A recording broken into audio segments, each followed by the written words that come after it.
Good morning and welcome to Fallout Foods. I'm your host, Chef Fred. Today we're going to making a wonderful dessert that will have you chatty and charming in no time. What we're going to do now is start making our wonderful pastry dessert. So we're going to take a tarberry, a hub flour, a mud fruit, and some sugar bombs, and we're going to mix it all in to the food paste. Starting with the sugar bombs, only half a box.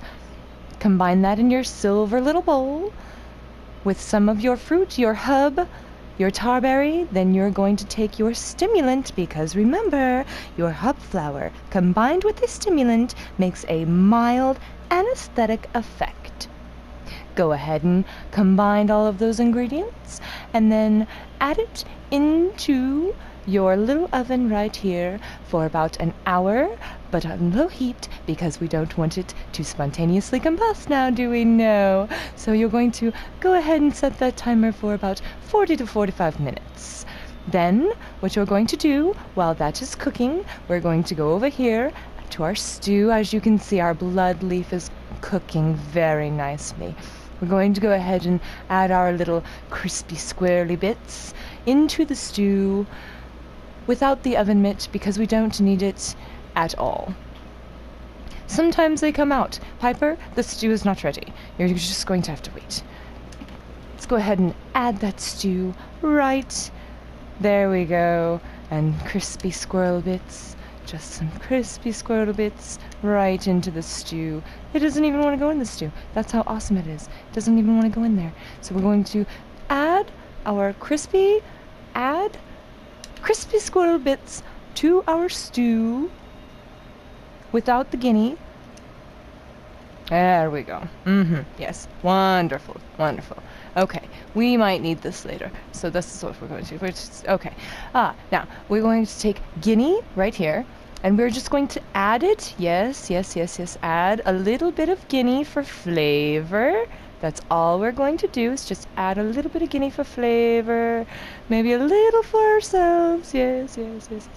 And done with that. Okay, and then we're going to add our vegetables. But let me tell you, first, always, you want to wash your vegetables. Yes, you must always wash your vegetables because there's always a risk of E. coli, and we do not want that in our soup. No, we do not. So we're going to wash our vegetables very thoroughly.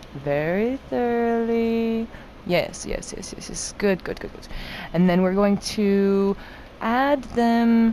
I think we're going to add them to this pot. Yes. And then we will take our vegetables and we'll add it to this pot. And we'll go ahead and cook them chemically. To cook them chemically, you just put them on the chemistry stand over here and you hook it all up, and that is it. And then they magically cook, and then you take your bot leaf when it's done. See how it's done? It always pops out when it's done, just like the turkey. Always like the turkey. And you just go ahead and put that in there with everything else. Sometimes it doesn't fit. That's okay. You just go ahead and make it. And if it flies out, don't worry. It will magically find its way back into the pot for no reason whatsoever. Like so. All right. Okay, has it been 40 minutes? Just about 40 minutes in game time. Looks very nice, very nice. We're just going to go ahead and grab our crispy squirrel bits and put those into the stew for the moment. And add potato, not potato, tomato. Add that right in there. Sometimes they fall out. Okay, when your stew is done, you just leave it there and people will eat it sometimes. And then we're going to take our paste out and we're going to let it cool thoroughly. You always want it to cool thoroughly. And then you're going to take your sugar bombs, other half of the box of sugar bombs, and you're going to crunch it up in a clean bowl, and we're going to dust our food paste dessert. So once everything is done and you've added your garnishes, we're going to take our sugar bombs and we're going to add it very nicely to our wonderful finished dessert, like so. And that, ladies and gentlemen, is how you make a perfect fall-out dinner made from the ingredients of your very own Commonwealth. Stay tuned next week when we go over how to make chicken noodle soup using razor grain and crispy squirrel bits. Ta-ta!